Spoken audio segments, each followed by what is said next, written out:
तहरीक तालिबान पाकिस्तान का जिस वक्त अटैक हुआ है तो उस वक्त बिलावल भुट्टो जरदारी जो है वो रशिया में थे। दहशतगर्दी भी एक बार फिर से तेजी से उभरती हुई नजर आ रही है। सियासतदानों को एक साथ इकट्ठे होने की जरूरत नहीं है। ये दहशतगर्द जो है ये बाकायदा तंजीमी तौर पर भी और जमीनी एतबार से भी मौजूद है और पाकिस्तान को नुकसान पहुंचाते रहेंगे। इन्वेस्टमेंट करे और उसके बाद सीपैक आगे चल पड़े और ग्वादर तरक्की करे।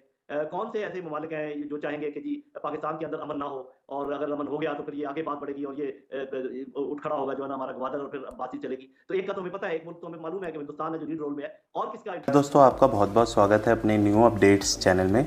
दोस्तों, इस वीडियो में 3 बड़ी खबरें देखने को मिलेंगी। पहली खबर, पेशावर मस्जिद में सुसाइड बम ब्लास्ट, जिसमें 59 लोग मारे गए और 157 लोग घायल हो गए, और इस ब्लास्ट की जिम्मेदारी टीटीपी ने ले ली है। लेकिन इस ब्लास्ट के पीछे पाकिस्तानी मीडिया को भारत का हाथ लगता है। ये चूरन अपनी आवाम को देने की कोशिश की। दूसरी खबर यह है कि आज आईएमएफ पाकिस्तान में आ रहा है नेक्स्ट लोन देने के लिए। अगर ये लोन अप्रूव्ड हो जाता है तो आईएमएफ ऐसी शर्तें रखेगा कि महंगाई से पाकिस्तान का तेल निकल जाएगा। तीसरी खबर यह है कि बिलावल इस वक्त अपने मुल्क को छोड़कर रशिया पहुंच गए हैं गैस लेने। शायद इन्हें ये नहीं पता है कि इनके मुल्क में गैस नहीं, पेट्रोल भी खत्म हो चुका है, और अगर इसी दौरे में बिलावल पेट्रोल लेने की भी डील कर लेते तो शायद नेक्स्ट दौरा भी पेट्रोल लेने के लिए ना करना पड़ता और पाकिस्तान के कुछ पैसे बच जाते। चलिए दोस्तों, वीडियो शुरू करते हैं। जय हिंद, जय भारत।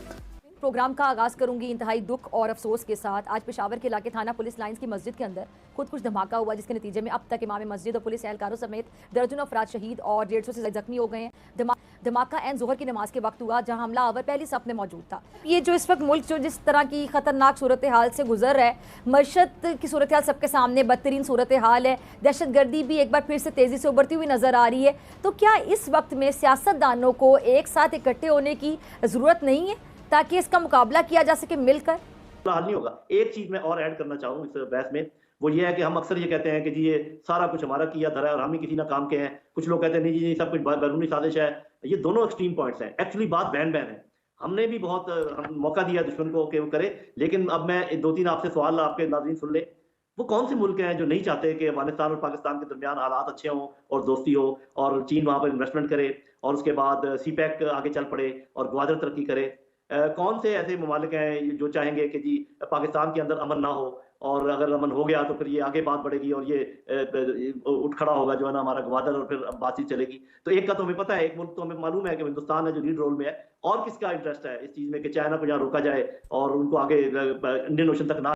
तो बात ये है, और आपके नाज़रीन ये बात गली गली में मालूम है, ये कोई मैं ऐसी बात नहीं कर रहा, कोई फिलॉसफी नहीं झाड़ रहा। मेरे भाई, जब तक आप दोस्तों और दुश्मनों में तमीज नहीं करेंगे, आपको पता नहीं चलेगा कि भाई सिर्फ एफएटीएफ की वजह से या आईएमएफ की वजह से मुझे इसकी गोद में बैठना है और मैंने, तो वो फिर अपनी बातें भी मनवाएगा। या आईएमएफ क्यों नहीं मान रहा? वो बहुत सारी ऐसी बातें आपसे मनवाना चाह रहा है जिसका आपको मुझे पता नहीं है, इल्म नहीं है। तो आपको फैसला करना है कि आपने एक लंबी सिस्कियां ले लेके जिंदगी गुजारनी है, या एक कड़वा घूंट पी के किसी चीज से निकलना है और अपनी आजादी हासिल करनी है। ये फैसला आपके बड़ों ने करना है। अगर कर जाए तो अच्छा है, वरना ये खुदा न खास्ता लंबा चलेगा, लंबा चलेगा। कि आईएमएफ का डेलीगेशन जो आज जिसके बारे में कहा जा रहा है वो रात को आ रहा है, और जितने दिन वो यहाँ रहेगा तो मज़ीद शराइत उनकी पूरी होंगी, यानी जो गैस की, बिजली की कीमतें, या ये कि इसको मज़ीद 10 रुपये और बढ़ाना है पेट्रोल, या ये कि डॉलर जो है वो कहाँ तक जाएगा रुपए के मुकाबले पे, क्या 275 या 280 या 300, ये मतलब ये अभी तक इस पे कोई जो कल काफ़ी गुस्से में हमें नज़र आए थे इसाक डार साहब, तो उसके बाद से जो है वो मईशत का क्या प्लान है वो हमें नहीं पता। जो तवज्जो तलब है, पहली बात तो ये कि ये तहरीक तालिबान पाकिस्तान का जिस वक्त अटैक हुआ है तो उस वक्त बिलावल भुट्टो जरदारी जो हैं वो रशिया में थे जी। अच्छा, और रशिया में जो बात हो रही थी उनकी आज उनकी जो सर्जेई लेवरोव के साथ मीटिंग हुई वहाँ के फॉरेन मिनिस्टर के साथ, तो उस मीटिंग में अफगानिस्तान डिस्कस हो रहा था कि अफगानिस्तान के हालात जो हैं वो असेसमेंट हो रही थी अफगानिस्तान के इशू के ऊपर, और ये देखा जा रहा था कि जी अफगानिस्तान के हालात कैसे हैं, और फिर गैस के जो मामलात हैं, यानी ये उन्होंने लेवरोव ने कहा, ये जो 16 स्लाइड है कि Russia to continue developing dialogue with, हम डायलॉग जारी रखेंगे विद स्टिल अनरिकग्नाइज्ड तालिबान। बल्कि तालिबान के साथ हमारे डायलॉग जारी रहेंगे और हम देखते हैं उनके हालात। और फिर वहाँ जो बात असल में हो रही थी वो हो रही थी कि क्या गैस और ट्रेड, लेकिन गैस के हवाले से ख़ास तौर पे देखिए पिछले कुछ दिनों में हमने ये देखा है कि रूस और काज़ाकिस्तान और उज़्बेकिस्तान के दरमियान गैस के मुआहदे हुए हैं और उसके नतीजे में जो है वो यूरोप की सप्लाई जब कम हो रही है तो रशिया जो है उज़्बेकिस्तान और काज़ाकिस्तान के साथ उसके मुआहदे यहाँ पे यानी टूवर्ड्स ईस्ट, ये आप समझें कि टूवर्ड्स उन इलाकों के जो कि यूरोप से दूर हैं। तो रशिया अपनी पाइपलाइंस और अपने मामलात को बेहतर कर रहा है। अच्छा, ये दो सेंट्रल एशियन स्टेट्स तो हो गई ना, काज़ाकिस्तान और उज़्बेकिस्तान के साथ, और इसी महीने वो एग्रीमेंट साइन हुए हैं उनके। अब जो पाकिस्तान से उनकी जो बात हो रही है वो भी ये है कि मतलब आपको पता है कि तुर्की के साथ उनका एक मुआहदा रशिया का हुआ है कि टर्की को हब बना दिया जाएगा गैस का, और टर्की से फिर आगे गैस जाएगी। और ये सारे जियोपॉलिटिकल खेल है, ये एक लार्जर ग्रेड गेम है यहाँ पे, ठीक है। और ग्रेड गेम के अंदर भी ये देखना है कि चाइना, इसमें रशिया, इसमें सेंट्रल एशिया, इसमें मिडिल ईस्ट के मुख्तलिफ ममालिक, इसमें इंडिया, इसमें जो आसियान कंट्रीज़ हैं, यानी इस ग्रेड गेम के अंदर, और अफ्रीका, मतलब ये एक बड़ा लार्जर गेम है।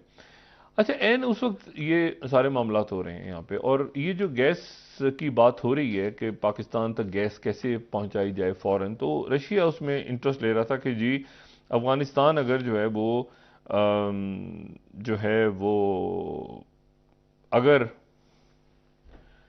अफगानिस्तान के हालात स्टेबल होते हैं तो यहाँ से थ्रू अफगानिस्तान लाई जाए। अच्छा साहब, के तालिबान ने जिम्मेदारी इसकी कबूल कर ली, उस हवाले से भी जरा नाजरीन को आगाह कीजिएगा। देखिए जी, मैं तो एक जिम्मेदार अफसर हूँ, जिम्मेदार पोस्ट पर बैठा हूँ। इसका मैं आपको इस वक्त इस चीज के बारे में मैं कुछ मतलब कहने से कासिर रहूंगा या आपको कोई वेरिफिकेशन नहीं दे सकूंगा कि वाकई जो उनकी तरफ से स्टेटमेंट आई है वो ठीक है या ठीक नहीं है। ये तो जब हम इन्वेस्टिगेशन करेंगे, इंटरोगेशन करेंगे, चीजें अनफोल्ड होंगी, तभी हमें पता चलेगा कि इसके पीछे किसका हाथ था। और अभी भी इस हमले की जिम्मेदारी जिसने कबूल की है उमर खालिद खुरासानी ग्रुप ने, वो अफगानिस्तान से ऑपरेट कर रहे हैं। इस वक्त भी मोहम्मद के साथ उधर जो कुनड़ का इलाका है उधर उनके बेसेस हैं, तो उनको रोकने के लिए हमारी हुकूमत ओवरऑल क्या कर रही है। दूसरी बात यह है कि क्या मरकज और सूबे की वो कोऑर्डिनेशन है जो होनी चाहिए। मेरे ख्याल में इन सब चीजों का फुकदान है और इनको देखना चाहिए सभी। ठीक है जी, ठीक है जी।